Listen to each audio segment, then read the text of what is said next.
please think about, do you think this is true or not, and why? Also, try and make some notes, because that helps for later, or even if you're not going to look at it, it will, of course, help to, stay on point. On point is not the word, but you know what I mean. To stay on the right track, keep your attention here. Okay, so welcome everyone. I see like how many people? 50 or something? 40? We zitten op 52 nu. 52. Oh, nice. Yes, so speaking is the best way to learn a language. You have to memorize irregular verbs. These are all things that you hear many times, right? And here I have the answers. Here. And I'll explain where it comes from. So first, speaking is the best way to learn a language is not true if you explain it in the following way. And that is that technically speaking, according to the biggest theory in language learning, you cannot learn anything from speaking itself. Because when you say things, it means you've already heard them or seen them before, right? How are you going to use a word for the first time? And if you do, nobody will understand you, right? So you cannot learn technically anything from speaking, but you practice the things that you've seen when you were reading and when you were listening, right? So there are some people that don't agree with that, right? We'll come to that later. But this basic idea that you have to see and hear words before you can use them is in general very true, right? Second thing, you have to memorize irregular verbs. You don't have to do anything, okay? And memorization is a very ineffective technique. So there's many ways to learn irregular verbs, and you don't have to memorize them. Third one, children are really good at learning languages, especially babies. This is something that you hear very often, usually also as an excuse, right? Usually old people say this, right? Saying, I'm bad with languages, but my son already speaks perfect Dutch, only after 1 year. Well, it's true, but not because he is especially good with languages and you are not. It's more that children have a lot more input, right? Especially babies, they are just lying around all day, right? Pooping and eating, and they're hearing the adults speak in Dutch. And that's why they learn, but then it takes them almost 2 years to say one word, right? They're so slow. Babies are really bad at learning languages, people. We can already say one word after we hear it. First day you learn a new language, you can already say the first word, right? So why are children good is because they usually spend more time. Of course, there are some other ideas. Their brains are more flexible. They can perfectly imitate the accent. That's true. But adults are also very good at learning languages, okay? Then the second 4, I'll quickly summarize. So you can learn a language in 10 minutes a day, theoretically, right? So if you take the total time you need, you divide it in 10 minutes a day, it's possible, but it will take you 30, 40 years to learn Dutch. And why would you do that, right? So it's possible, but it doesn't make sense. Then this one, children books are a great tool. True, anything you can read is great, especially if you like it, but not because they are easy to read, because children books are often mistaken to be easy, to be like A1 level, A2 level, but they are really not. Children books are usually B1, right? Like The Little Prince is even more, maybe. So please, if you're at the beginner level and you want to find the right resource, we'll talk about that later. Don't use children books yet. Use that when you're B1, right? Then this one, you can get to a B2 level of Dutch from only watching videos. Definitely true. I'll show you one study that summarizes it greatly later. And last one, grammar is necessary to learn Dutch. In general, there are many, many examples of people that learn very, very good Dutch without grammar.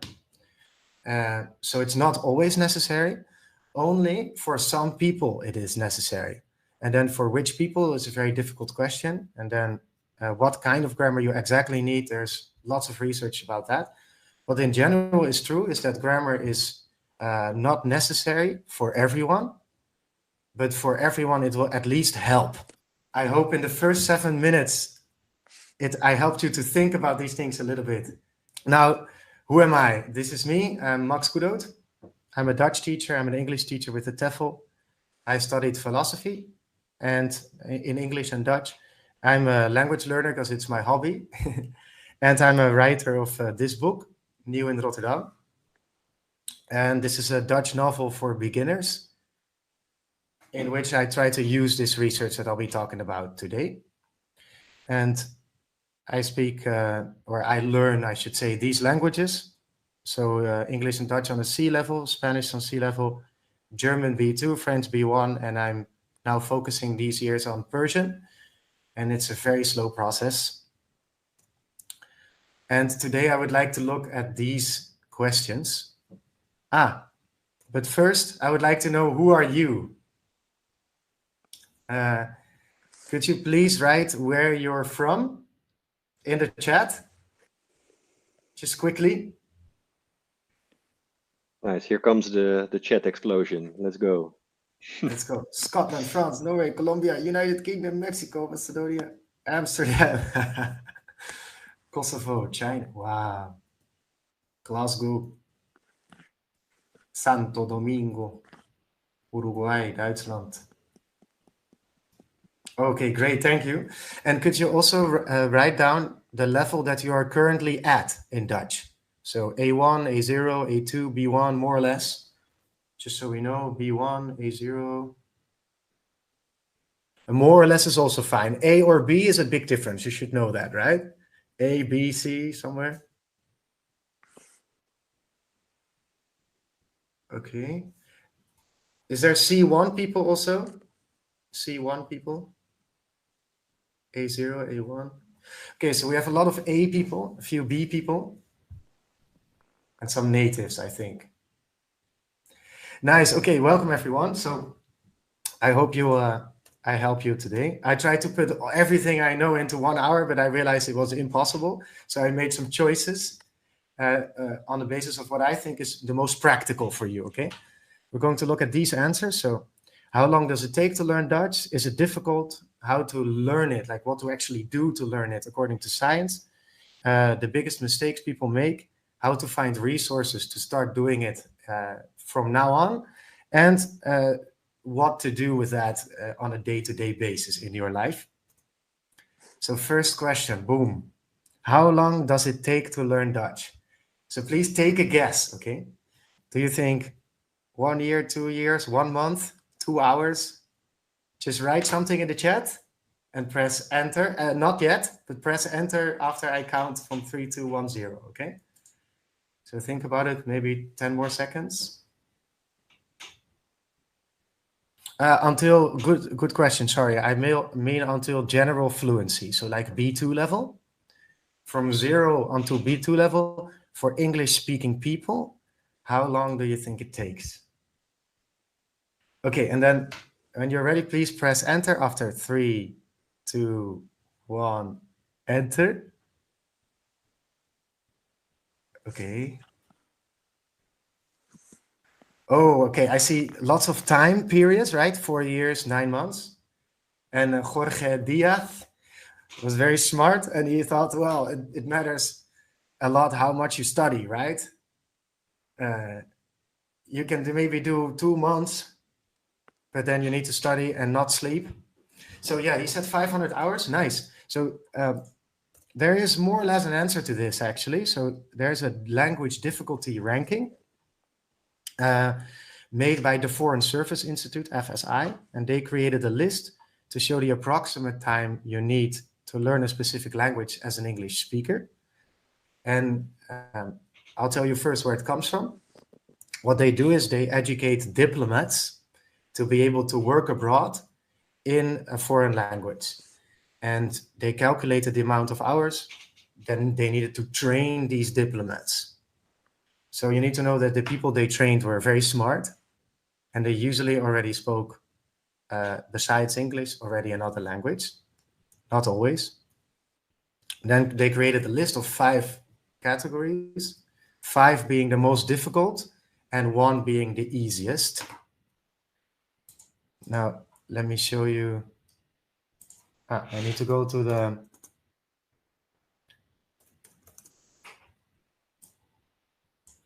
this one. Let me share this screen because the link didn't do it.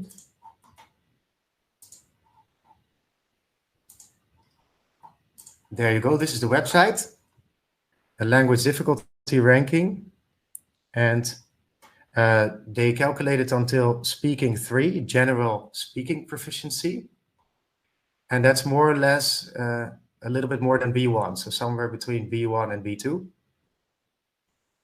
meaning that you can do a lot of things in Dutch, but you won't be perfect. Let's say that you want to learn Chinese, it's 2,200 hours, according to them. And this is classroom hours.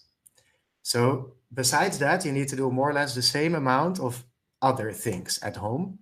So then you get 4,400 hours, which is crazy. And then level 1, category 1, languages closely related to English.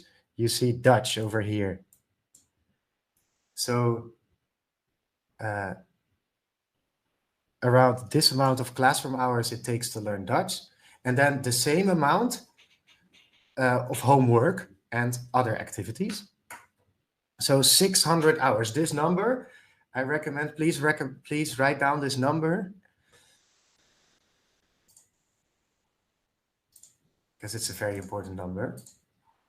So that's a language difficulty ranking.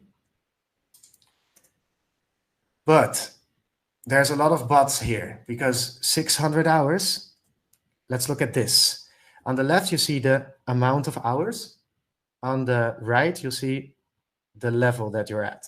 So here, a low A2 level, this is around 50 or 75 hours. It will take you to go from 0 to a real A1 level, yeah? Then here, 150, the B 300, 900, and then it goes up.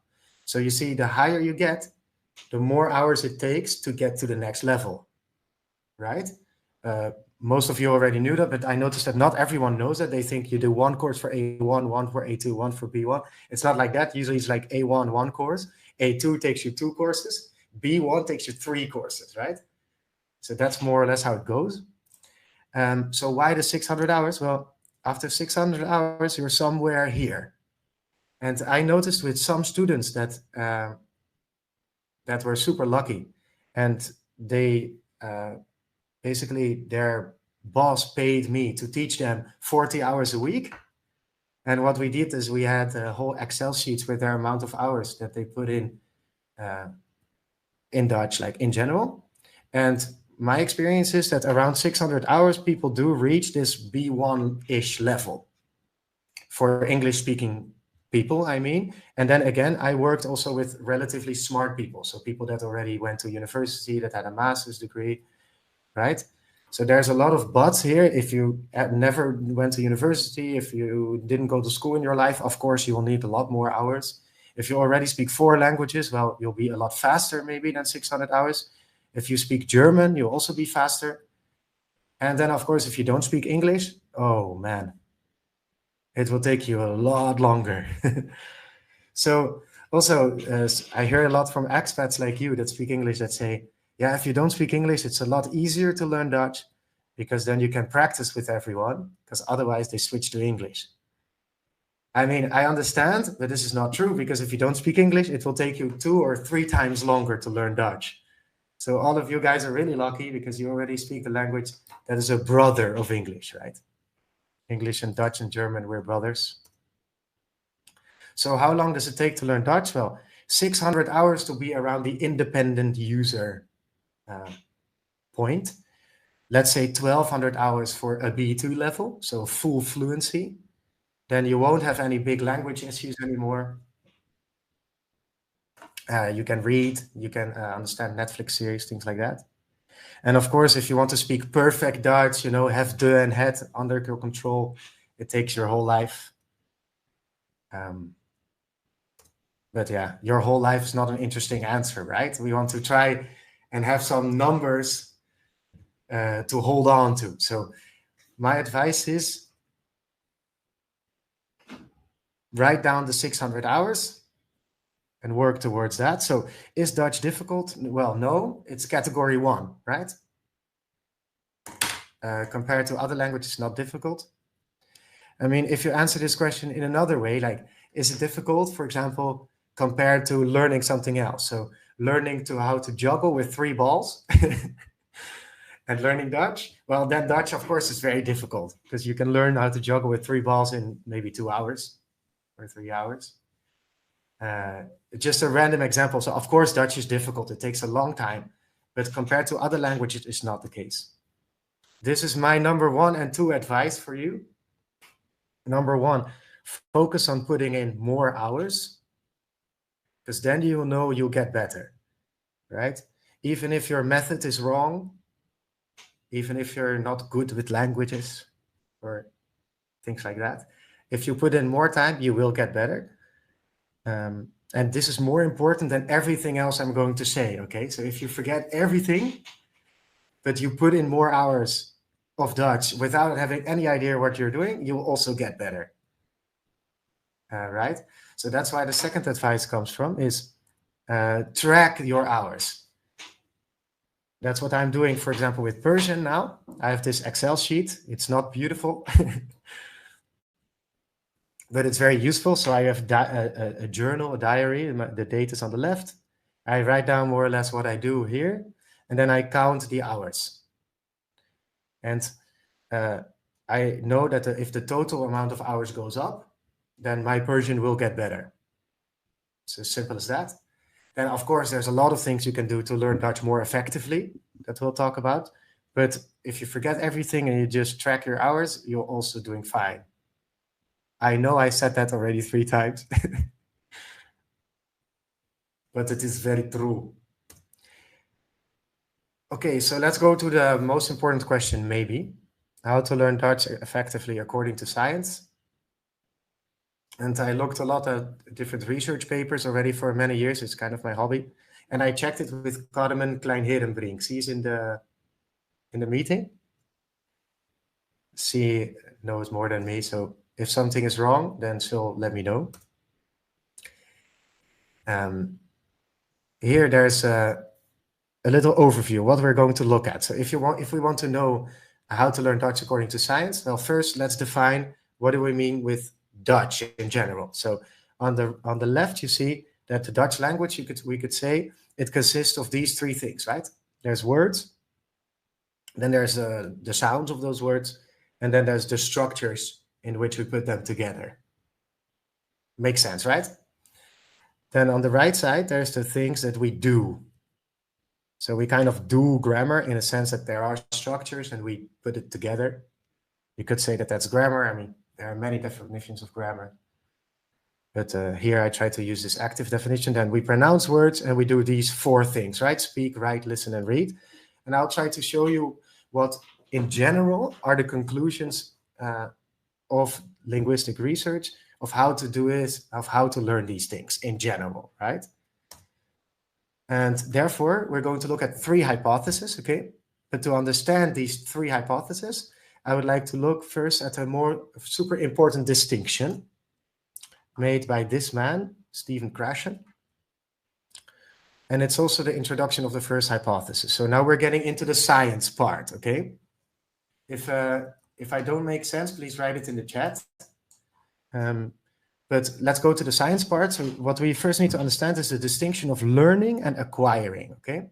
It was popularized by this man, but already before people were talking about it. And the idea is that there's a difference between conscious, intentional, explicit learning and then subconscious, incidental, implicit learning. So in general, what we mean by learning is that you have a text, for example, and you use your effort, right, to understand the text, to translate, to write sentences. So you focus on how to write those sentences or which forms of the verbs are used, right? That's formal. Focus on form. And you do it intensively, usually, not always. So what you do is translate, try to find out, really putting a lot of time and effort in what this text means. So that is in general learning, right? And we do this mostly in a traditional classroom. And the idea is that it's very different from another process. So learning is one process, and then we have the acquiring process. And he says, Stephen Krashen, he says it's completely different. We're doing this subconsciously, without effort, informally, right? So we're just walking on the street, we're reading things, it's more or less random, and we're seeing new words the whole time, but we're not trying to learn them, right? We're just trying to understand where we have to go. And we see something there, and we're like, we have to go to the right. Okay, more or less like this. So it's we focus on meaning, not on form. And usually we do it extensively.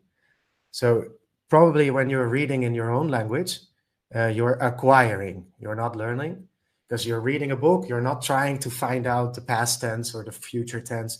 You're not trying to learn new words or anything like that, but you're just acquiring them. You're picking them up, as they say, right? Picking up new words. And that's all here. And there are also some teaching methods based on acquiring instead of learning. So this is one of them, teaching physical response systems. But there are a lot more. So when we understand this, we could say, according to Krashen, we could say that on the left is how we learn in classrooms and how we learn as adults. And on the right is how we learn as children, how we learn our own language. Like the baby, right? It's just playing and learning. Yes, this is easy, right? An old friend while studying linguistics, I see, yeah.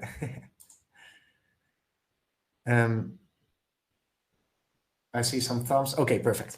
Then we can go to the introduction of the input hypothesis. This is the most important idea, I would say, that a lot of other linguists build upon. So we have to understand it. And he writes, and I quote, "We may thus state, parts 1 and 2 of the input hypothesis. 1, the input hypothesis relates to acquisition, not learning, so the subconscious process. 2, we acquire by understanding language that contains structure and it beyond our current level, structure A, beyond our current level of competence." So we see something and then it's a little bit more difficult than we are used to. So we have learned an extra element, I plus 1 or input plus 1. This is done with the help of context or extra linguistic information. What he means by that, for the ones who don't know, it's just that you use translation or you use your hands. In case of the teacher, use your hands.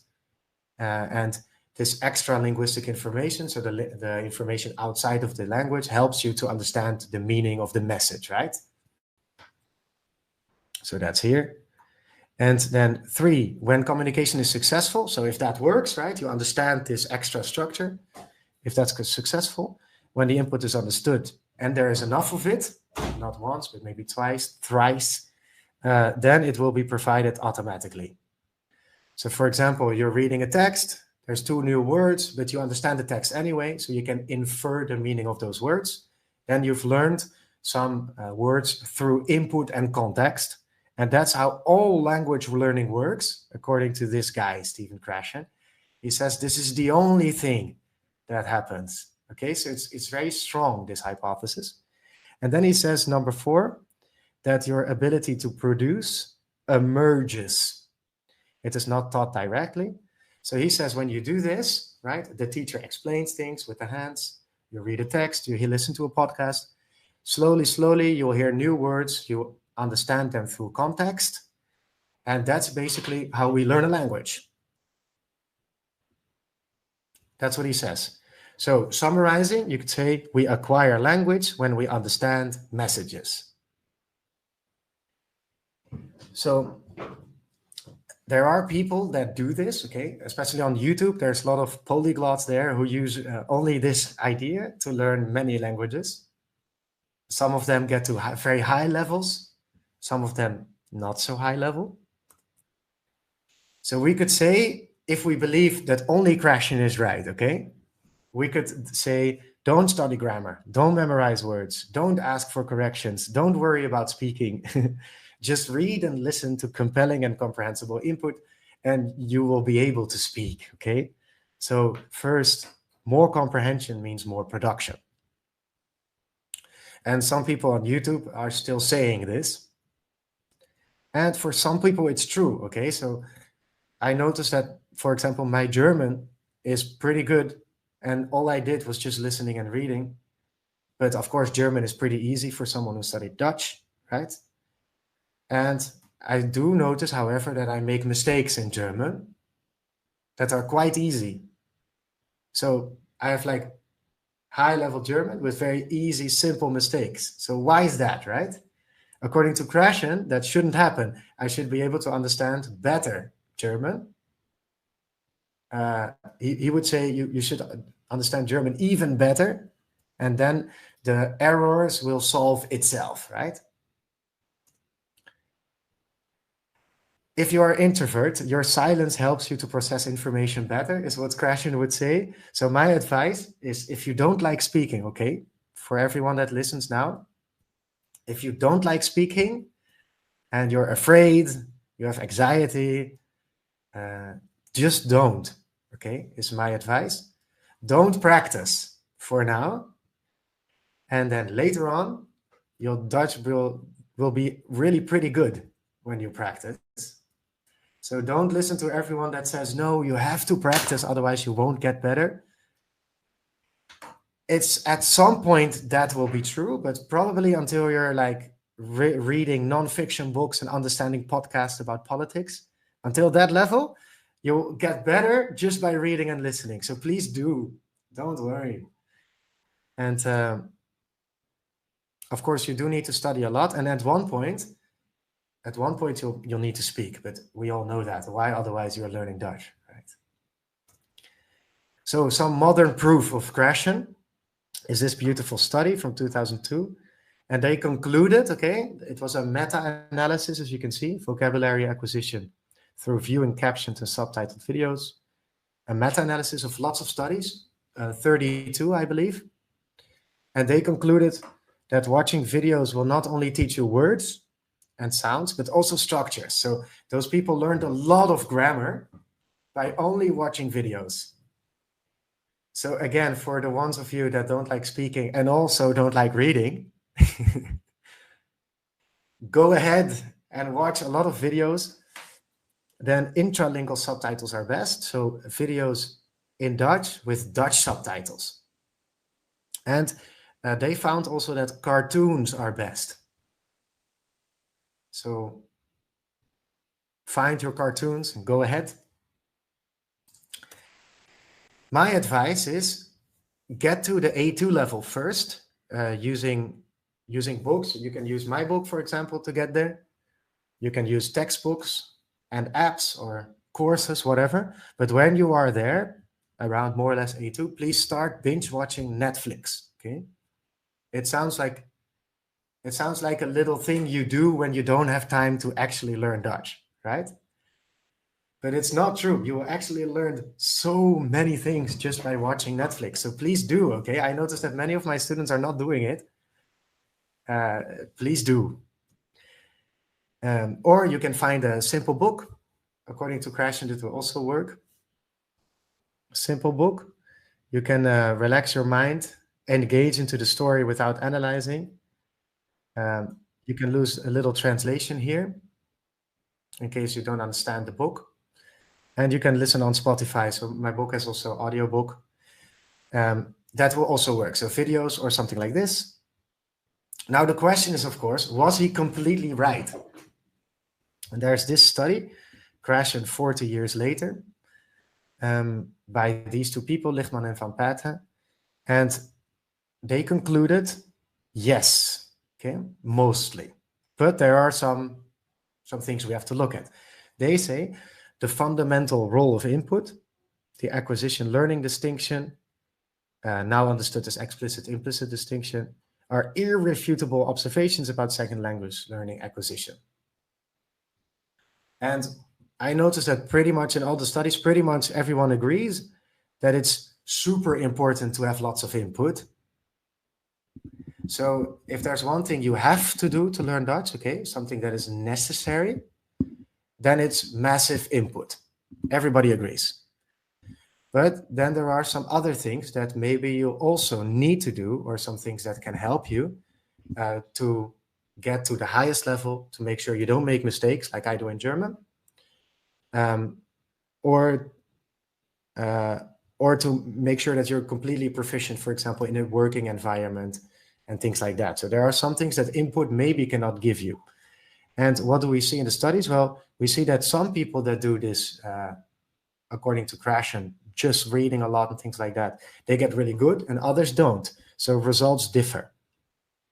Then we see some people do not get to a high level. So sometimes it's not sufficient. And we notice that the knowledge those people have after reading and listening a lot is not always robust. And it's robust, it means that the knowledge is incidental, meaning that sometimes they remember a word easily. Sometimes they don't. Sometimes they can understand a grammar rule just from reading. Sometimes they don't, right? And they cannot always explain, so they cannot always declare or their knowledge or do it in every situation. So that means it's not declarative or procedural knowledge. So now we have the most important thing, but it's not enough. So let's look at two other hypotheses and try to make it more complete. Are all of you guys still asleep or you're still here? Just checking. Yes, okay. Nice. I'm used to teaching interactively, so it's very weird for me. But I see some smiles. Okay, nice. So Krashen was right, but input is not always sufficient. So that's why someone else came up with the output hypothesis. So we're going to look at that. And how you read and listen is important. Okay, so some people read and listen but never understand, right? Or for example, if you turn on the radio in Dutch right now, the rest of your life, the chances are you won't learn Dutch, even there's maximum input, right? Now, of course, Krashen was talking. It's very important that I mentioned, by the way.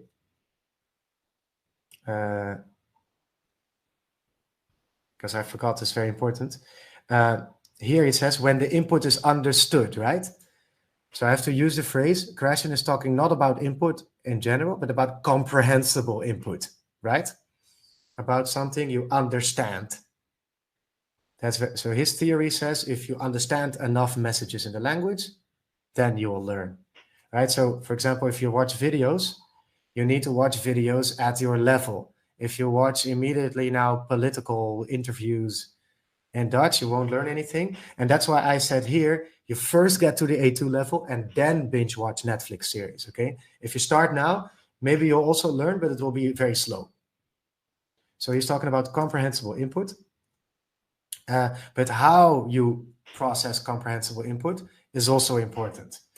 So first, output hypothesis.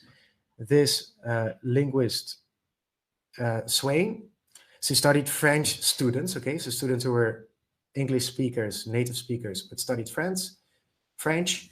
They were getting lots of comprehensible input, but their output was pretty bad, of some of them. And she therefore theorized that input lacks the need for syntax. So for example, if you understand a lot of phrases like this one, yesterday I went home, at 3 a.m. I was asleep, you can understand those sentences perfectly because you look at yesterday and at 3 a.m. and you see, therefore, that the sentence is in the past, right? But now you've understood these sentences without inferring the past tense, right? So you don't need to understand grammar in order to understand sentences, is what she says. So that's maybe the reason why later on, if people read books and understand podcasts, when they start speaking, they start using the present. Yesterday I go home, right? So therefore we need practice, and that's the output hypothesis. So she says very simply, the act of producing a language, speaking or writing, constitutes under certain circumstances, part of the process of second language learning. So she disagrees with Krashen, as he says that on a particular point, he says input is not always enough. So Krashen says it's always enough. She says, well, there's a little bit more to that. So she also agrees with the hypothesis of Krashen. She says it's super important. Like I said, everybody agrees, but she says we need more. And she says that this thing that Krashen says, namely that we only learn through input, she says it's not entirely true. She says we can also learn by speaking. Well, how? For example, if I say, yesterday I go home, and Jelle looks at me and he says, I went. I go, oh, okay, I went. So there I've learned something, right? I noticed that Jelle's face was going, what? So I noticed I was saying something wrong because I said something, right? So I learned something from speaking there. That's what's basically what she says. And that's the concept of noticing. So if you notice something is not going well, then you've learned something. And you can notice those things by output. For example, I want to talk about biology in Persian or in Dutch. You guys want to talk about biology in Dutch, but you notice that there's some words you missed. Then you've noticed, okay, that's the concept of noticing. You've noticed that you lack a few words. So now you've learned something. You've learned that there's a gap in your knowledge and you need to look up those words, use them, and then you're doing better, right? So that's the concept of noticing. And the second one, hypothesis testing, is these are three functions, by the way, so three parts of the same hypothesis, right? So we notice the gaps in our knowledge. Two, we have some ideas, some assumptions about the language of Dutch, and we say it in the way we think is nice, but actually we see that's not correct. So for example, in English, we have a lot of words that are very similar to Dutch, but not all of them. So sometimes people say, for example, the possibiliteit, right? So they say possibility, and then they Dutchify it, they say possibiliteit. But as some of you know, in Dutch, it's mogelijkheid, right? So this is something it's quite hard to learn from input. So when you just try, and somebody says, no, it's mogelijkheid, then you've learned something, right? So she says you've learned something from output. And what just happened already, when I kind of told you about this dialogue, that's the third one. So meta-linguistic reflection is negotiation of meaning, is that you start reflecting on the words and on the structures you are using. And you don't need this reflection when you're reading and listening, but you do need it when you're speaking, right? So this is a very complicated way to say that speaking and writing makes you better in Dutch, right? That sounds like a very logical thing. Only according to Krashen, it's not the case, okay? He says you're just producing language that you've learned by reading and listening. And she disagrees. He says, no, we also learn by producing.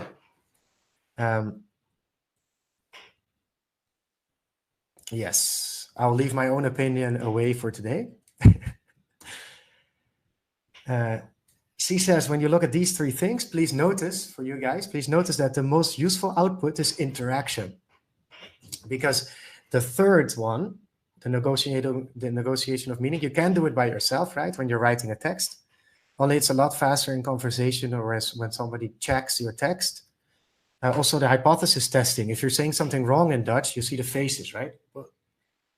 You know that your assumption wasn't true. So please note that according to the output hypothesis, from that follows that interaction is very good. And that's also something that Krashen agrees with. He only says that the moment we learn is when we see the face, not when we speak, right? That's what Stephen Krashen would say. He would say, you're saying a sentence, you're not learning because of the sentence. You're learning because of the face that someone makes, and that's input, right? So we're actually learning from input when it comes to the output hypothesis. according to Stephen Krashen. And that's kind of their debate. For us, it's not important. Just speaking and writing is very important. Massive input is great. And here we have the practical conclusions. Speak and practice, obviously. Interact with people.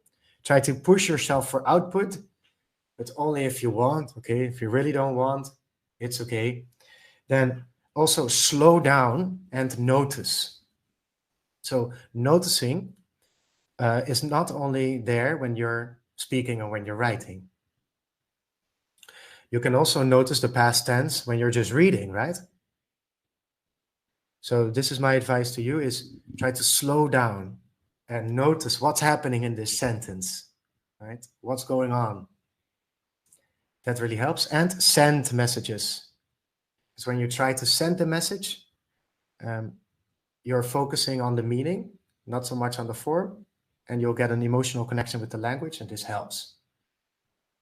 So please notice that the input and the output hypothesis both say that interaction is great, right?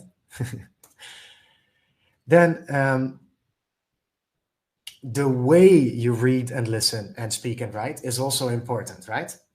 So we've looked at the input, we've looked at the output, and now we're going to look at how to process those things with the involvement load hypothesis. It's relatively new, and it claims that retention of unfamiliar words is contingent upon the involvement load of a task, the amount of need, search, and evaluation it imposes. It just says that you will remember words better if you're more involved with the language, and you will not remember them very, very easily if you're not so involved. And then he, again, has 3 points, or they, I should say, for them together, Hulsen and Lover, 2001. There's 3 parts of this. So they basically say, if you have a need to use a word or to find a word, the chances are that you'll remember it better, right? What is the best moment to learn the word water? It's when you're thirsty, right? That's what need says. Then search, it says, if you need to put in more, if you need to be more involved and put more effort to find a word, then you'll also probably remember it better. And you've probably noticed this, that when you've looked something up or Googled something, then it's easier to remember, right? Well, that's what they tried to put into a theory with this hypothesis. And the last one is evaluation. So if you need to think about this word, if it's the good word to use or not, that means you have to evaluate. Oh, should I say it? Should I not say it? Right? That means you also remember it correctly. I remember my girlfriend, for example, she called my father a klootzak accidentally in Dutch, which is something like capron or douchebag, right? And she'll never forget this word, right? Because she said it, she saw our faces, right? That's the output hypothesis. She learned this word. Did she say it on purpose or? Yes, and she said it on purpose. She thought it meant something different. Sure. Let me refresh my camera. Oh.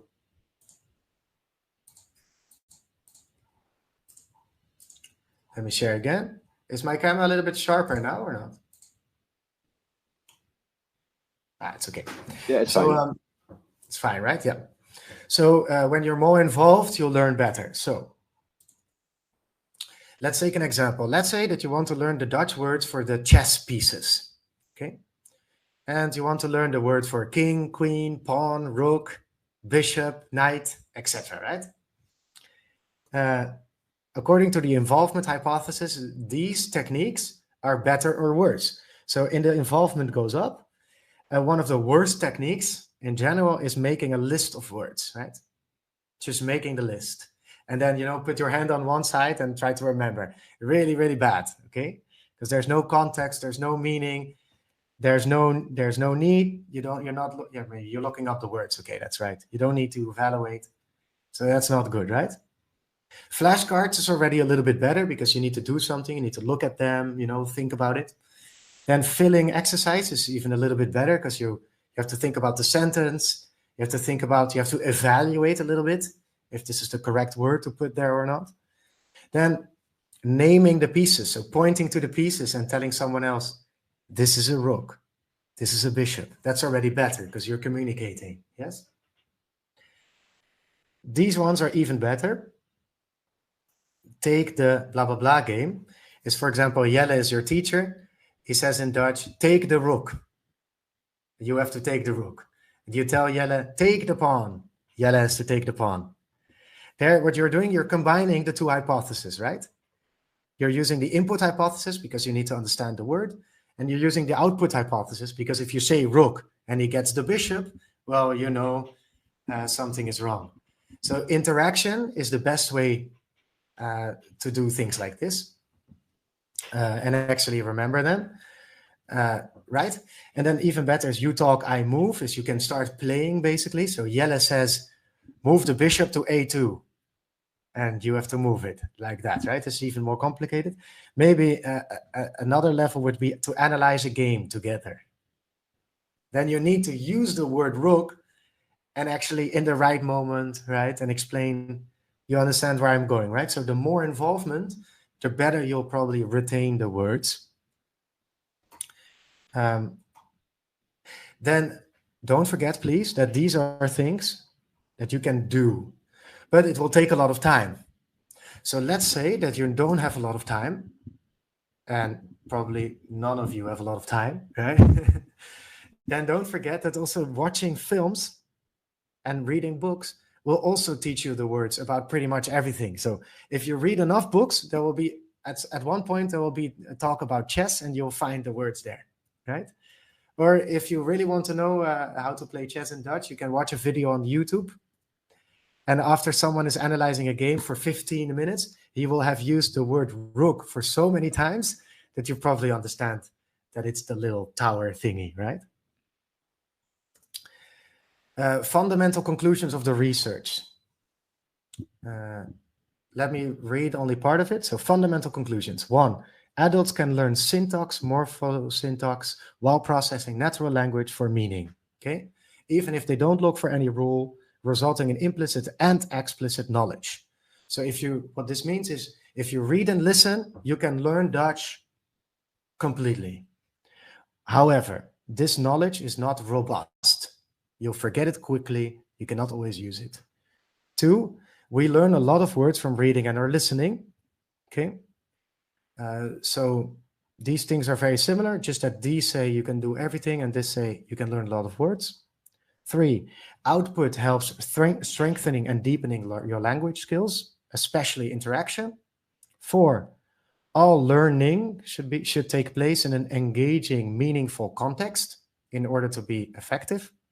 So things like making word lists or reading super short, boring texts in a textbook, those things are really bad, okay?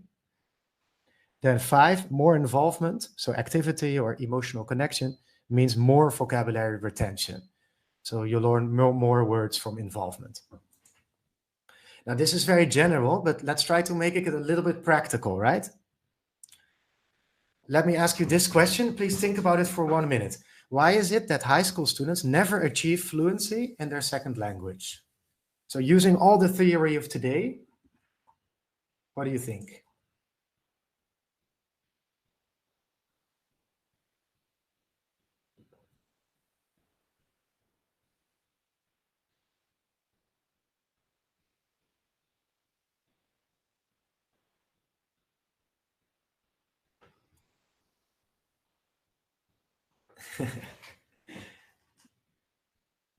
Ooh.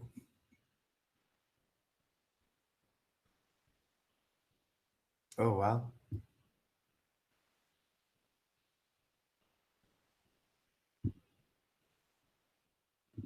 Wow.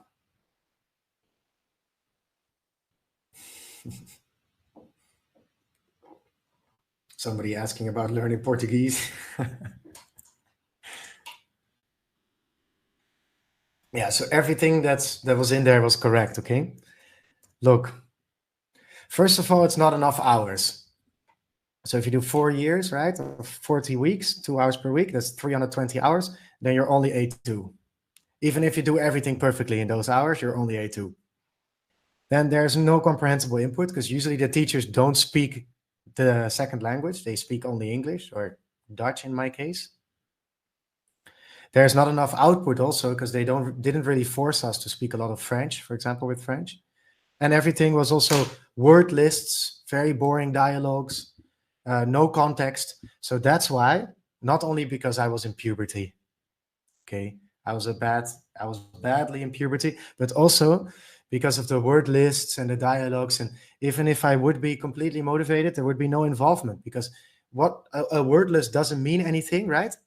And remember that Krashen says that we learn from input when we understand the message.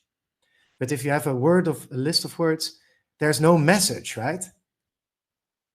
Like a word list doesn't mean anything. So if you take something from today, is that you should look at things that mean something. So something that actually conveys a message, like a small text about something you like, a video about something that's interesting to you. That's what you should use for both your input and your output. And then you know that you're involved, right? Here I have a lot of conclusions. Number 1, massive input is key. 2, comprehensible, compelling content is gold. Just the 3 C's, okay? 3, controlled speaking practice, it helps, but it's not necessary for everyone. Grammar helps, but it's greatly overrated. Okay? It definitely helps, but if you do every grammar, for example, if you take an A2 book, okay, like Nederlands in Gang or something, if you do all the exercises in the book, you'll be super slow. You'll be way too slow. So you should do a little bit of grammar, not a lot. Meaning is more important than form, because we were talking about messages, right? So messages are meaning. All skills reinforce each other. I didn't tell you before, but I encountered a lot of studies that show that if you read and write, it will also improve your speaking, just like Krashen says. So if you only read books from now on, okay, guys, if you only read books, your speaking in Dutch gets better. That doesn't sound logical, but it's true, okay? Then next one, we learn words best from context, right? And something also new I didn't tell you, we need to see a word about 7 to 10 times before you actually learn it. And this is again why word lists and grammar exercises don't really work, because usually you do them once or twice for one exercise and then you move on, you'll never see it again, right? But it doesn't work like that. You forget, you have to see it again. Then you can learn a language by watching videos, yes, and Dutch videos with Dutch subtitles are best. These are a lot of conclusions from now on. I hope this is already useful for someone that wants to go to bed right now. Let's go back to this one. We know that the language consists of these 3 things, and these are the things we looked at. So listening and reading will reinforce your speaking and writing, and then a little bit of speaking and writing will also make you better at everything. Grammar really helps, so please study grammar, but don't focus on it. We forgot pronunciation, right? No, we didn't forget, don't worry. Pronunciation is completely different from all the other things, because it's something physical. And I noticed that many students don't realize this. But pronunciation is something that you do with your lips and your throat and your facial muscles, right? So it doesn't work like the other things, right? Just input or something is not enough. You have to do it. So my advice is repeat out loud. So whenever you hear words and you're not sure if you hear it correctly, just repeat it. Close your eyes and feel what you're doing with your mouth also. So try to close your eyes and see where is your tongue when you say the word. And that will make you more conscious.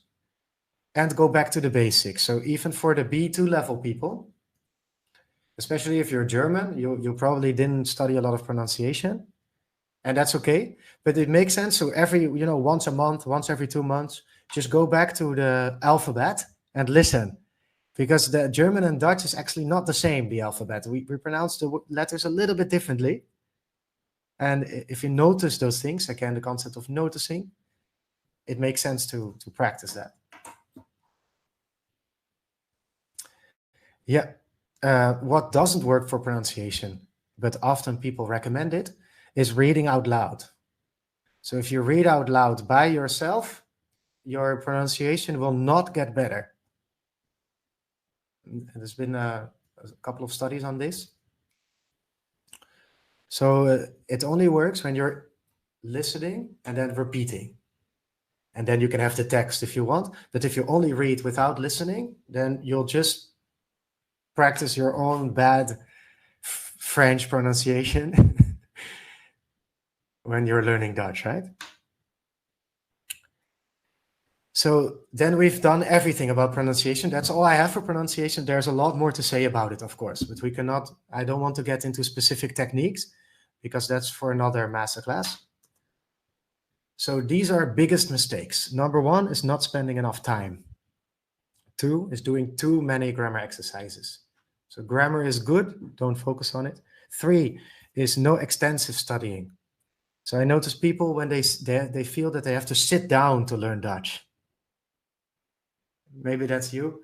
If you think you have to sit down and study, it's not true. You can lie down and read. You can walk and listen on your headphones. You can chat with people. So please use podcast, books, and videos. 4, focusing too much on speaking. Let me talk about that later. I noticed that many of my students, especially the lower levels, they focus on the output. But the output, as you've seen, is, according to most studies, it's something small, right? And I noticed this for me as well.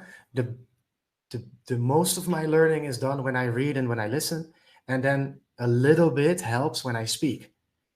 Also, speaking is not very easy because you have to find someone, you have to make time for 2 people, right? Then you have to find someone that has the patience. Usually it costs money, right? So try to do speaking. Of course, speaking is amazing, and we all want to speak, but 2-3 hours a week is really amazing, right? If you do that. And then all the other hours, you can listen, read, watch videos, write sentences, things like that. Then number 5 is trying to memorize words.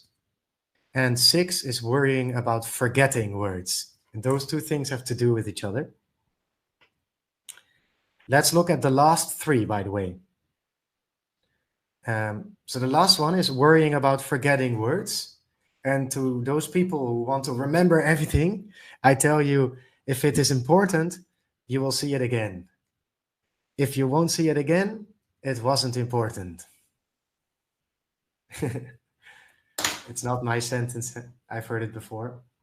So if something is important, when you keep on listening and watching videos, you'll see the word so many times that after 7 times you remember it, right?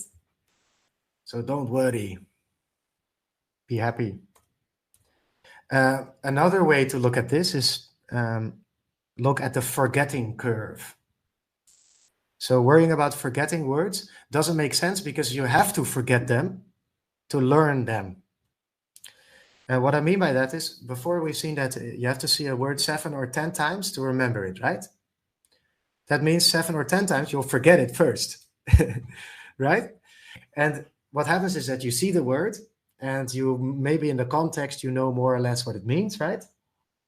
That means if you look at this curve, it means after 1 day or 2 days, you'll pretty much don't really know what it means again.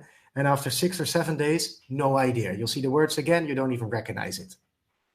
What happens if you see it the next day? So this 1 means 1 day.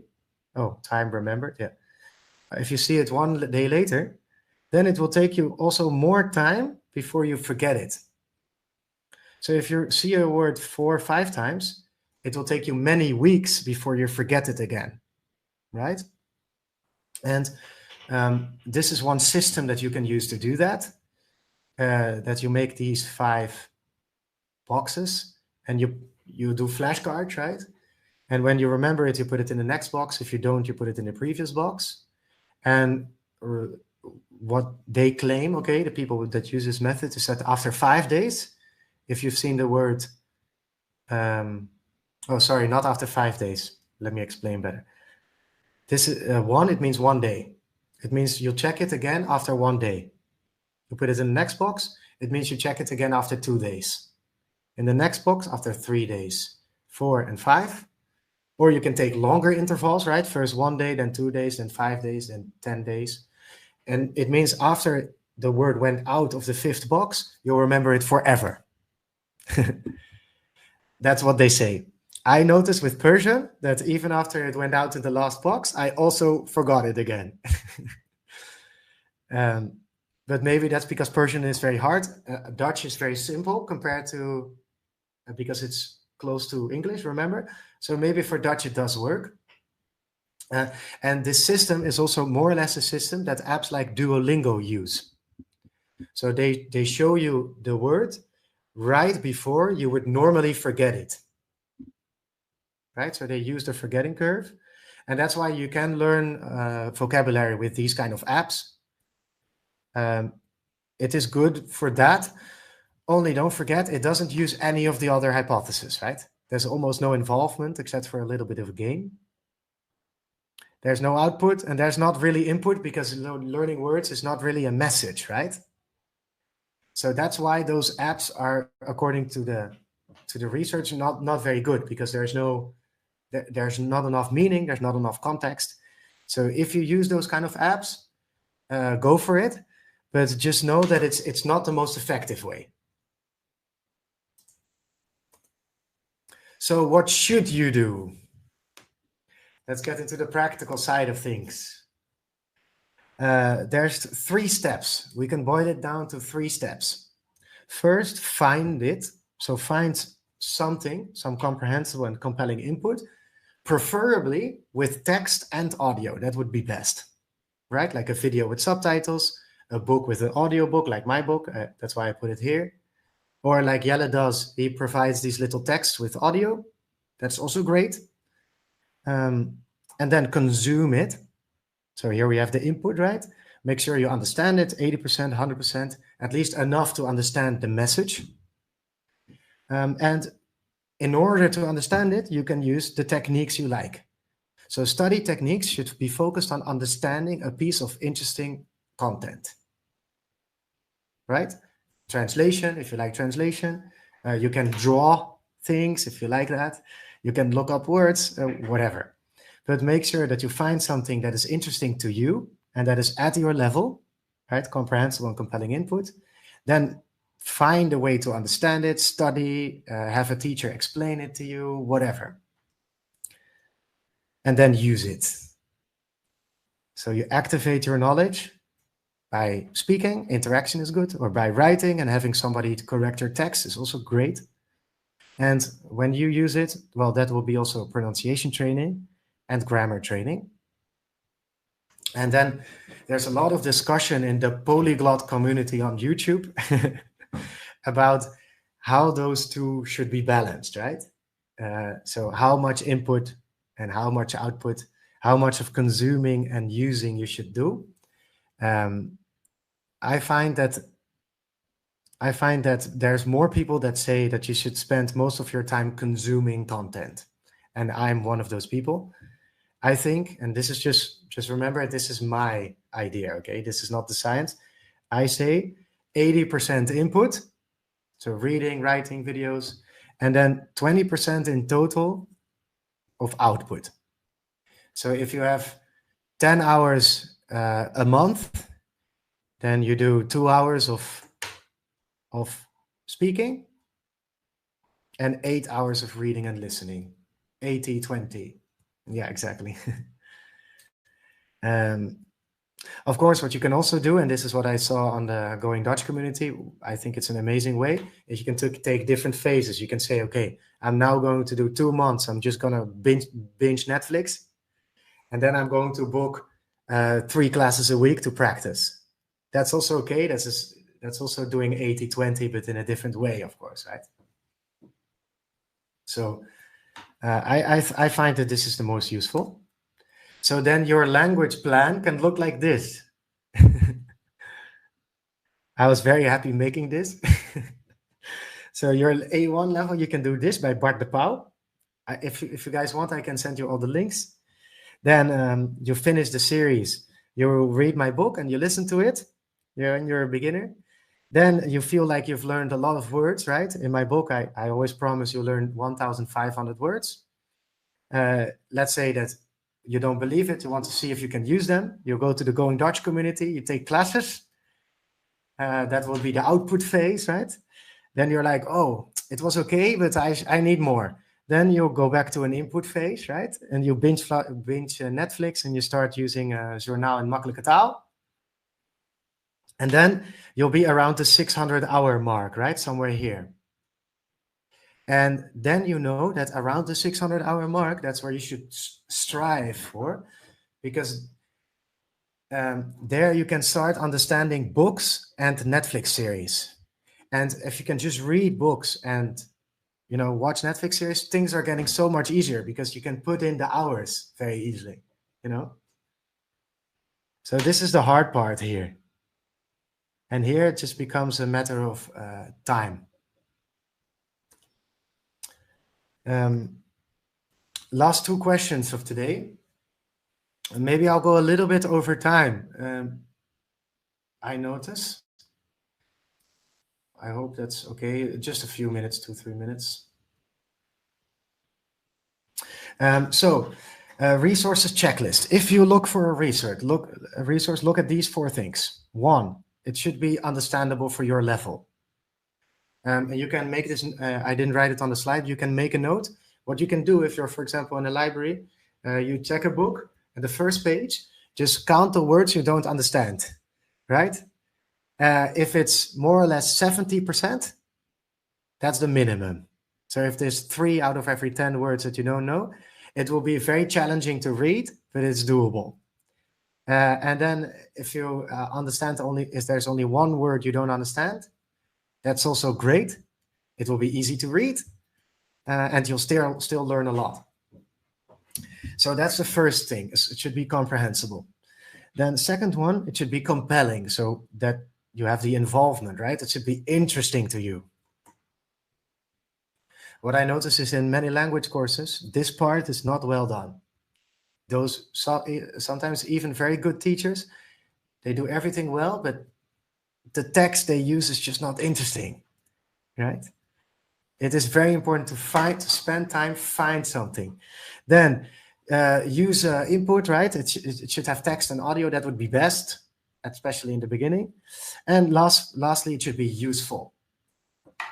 For example, if you read a text about microwaves and fridges, like Duolingo, they always have this section, every language app, where they tell you microwave and oven, and maybe if you find it interesting, it's okay, but it's not useful, right? Okay, how to find good resources? This is my top 5. And the Going Dutch community, I think, is the way to is also amazing. I didn't put it here because this is the top 5 that I use in other languages. You're not learning Dutch, Max? No. So of course I put my own book on top because I try to write the perfect learning material using all the research. I really tried to do it, so that's why I think it worked. But you decide for yourself. Then Heb je zin is great. NOS in Makkelijke Taal is amazing. And then these are 2 websites, and you can find books there, like this one, Anne Frank. You know Anne Frank probably, right? And this is Anne Frank in Makkelijke Taal, in easy language, especially for learners of Dutch. It's absolutely amazing. And there's so many more resources, right? But I had to make a top 5 because I wanted to give you something practical, but there are amazing other things. One that I'd like to add there is called Easy Dutch on YouTube. They have it in different languages. It's a great way to listen to how real people talk with subtitles. You can listen and read at the same time. Mm-hmm. Always good. Yeah. And here I'd like to also explain, if you allow me, that of course with my book, what I tried is to write it about expats also. So I wrote a story about expats for expats like you. So then I know that it's probably interesting for you. So there are problems that expats have. In the book, it's in Rotterdam, so all the places are real places. So I try to make it real, because a lot of these books on these websites, they're for higher levels, like A2 level. And my book is the only one that starts at A1. So I try to add something to the field. How to implement into your life. Here's some practical advice, and then I'd like you to do something, okay? So one, first, spend time finding the right resource, okay? I know it doesn't feel like you're doing Dutch, but when you're finding the perfect resource, after that, it will be so much easier, right? So then two, spend money on those books and classes, right? Buy something you like. Three, set up a new YouTube account, because then you'll get recommended videos in Dutch, right? Four, track your hours. I can provide Jelle with my Excel sheet, and you can use it if you want. Then five, I'd like to talk about these last things for the last couple of minutes. So five, make sacrifices, use your dead time, and schedule your study sessions. They are very simple, practical things, and I hope it helps. I know it helped me a lot. So first, make sacrifices. And guys, I'd like to ask you, choose one and write it in the chat. Choose something that you're actually going to do in 2025. And we're going to check in at the end of 2025 if you've actually done it. And if not, then you'll be expelled. No, If not, you're kicked out of the community. exactly.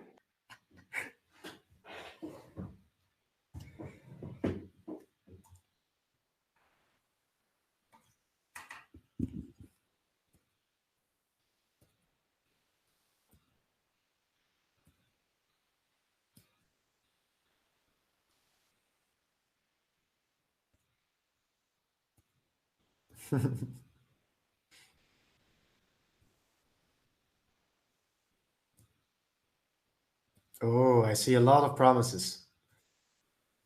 Nice. Yes, and I really recommend to see it as a sacrifice, okay? So not something random, sometimes not, sometimes yes, watch a film in English, then in Dutch. No. Choose one thing and do it consistently, right? Because then you will do it for the most amount of hours, and that will just help you the most. So I've written down all your names and addresses, and I'll see you in 2025. Second tip, use your dead time. Use your dead time. With dead time, I mean a time you cannot do anything else. So for example, when you're driving, or when you're in the tram or the metro, or when you're going on a Christmas holiday by plane, okay? So when there's no Wi-Fi in the plane, that's the perfect moment, okay? Use your dead time, so first spend time finding the right resource, download it onto your phone or your headphones, and then when the time is dead and there's nothing to do, don't go onto Instagram and watch some stupid videos, okay? Please listen to Dutch, okay? Listen to Dutch. According to Krashen, the input hypothesis, that's how we learn, right? So it's not trivial. You really do it. And I calculated this for you. A normal course is usually 2 hours, 10 weeks is 20 hours, right?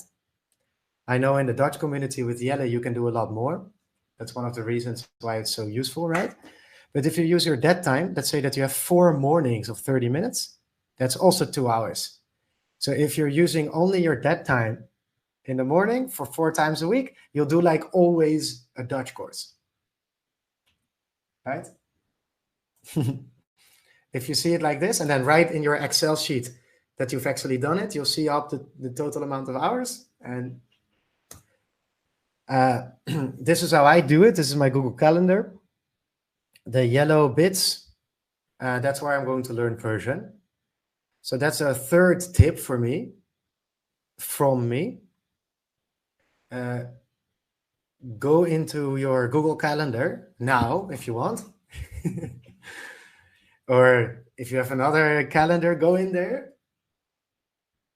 Go in there, and for this week, choose 2-3 moments that you're going to do some Dutch. So when you're in the metro, whatever, but actually put it in your schedule, right? Don't wait until you have time, because then you'll never have time. Don't wait until you are you in the mood, because you'll never be in the mood. If you want, you can actually do it, but I won't wait for it. If you did it, please put it in the chat, okay? Put it in the chat.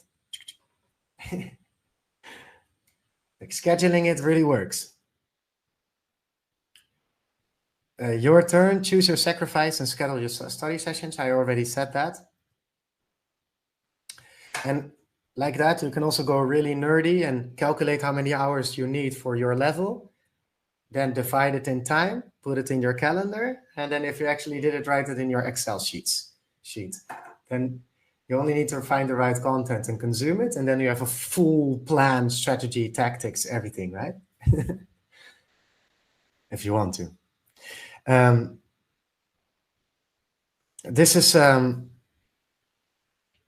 lot of what I had to say, except for at the end, I would like to give you an offer, to make you an offer for my book. But first, Jelle has going to say something. Well, first of all, thank you, Max, for the very interesting talk. Let me do a little clappy thing here. I think that the others can also do that. Yeah, I think, well, congratulations. That was very, very interesting. Yeah, there's so much stuff to learn about how to learn, and I feel like that's also an endless journey on its own. And sometimes people just need to get a little reminder or a little nudge in the right direction, a little bit of motivation also. What it is exactly, I'm always like, do the things you'll actually do. So focus on stuff that you actually find interesting. You already talked about it a little bit. And I think one component that's kind of lacking from the two studies, if you could go to the next slide, is that, well, it can be a bit lonely sometimes to be a language learner, but it doesn't have to be. So if you could go one further. So, well, a lot of you are already students at the Going Dutch, already a part of the Going Dutch community, and the ones that joined the session now for the first time, well, you're also a member of the online community now. So within this environment, we'll give classes like this Masterclass, but we also do speaking classes and all these kind of things. We also have an app, actually. So if you don't have it yet, then you can download the Going Dutch Community app. So you'll have access to the community on your phone, where you can maybe listen to some stuff or read some things or chat in Dutch, whatever was your goal for 2025. And yeah, next to that, we also have our Road to Fluency course, which is what we talked about more on the based on inputs, which well, we've learned that is extremely important. The biggest chunk of what you actually have to do. And yeah, our weekly speaking classes, which we try to keep, engaging for everyone, interesting, topical, about things you actually want to talk about, with a fair share of preparation as well. And within the community, you can see on the left side, there are circles. So from 2025, that's next year, we're going to push the community a little bit more. So here you can chat with each other and start conversations. There's also challenges, which we're going to do. All of this to, well, make your language learning journey actually enjoyable. I really like it. Yeah, so about my book, it has a full audio book. It is a funny novel with dialogues about expats for expats. Natural dialogues, there's a word list, there's output questions. It's just on bol.com, Amazon, it's all in the bookstores, it's everywhere.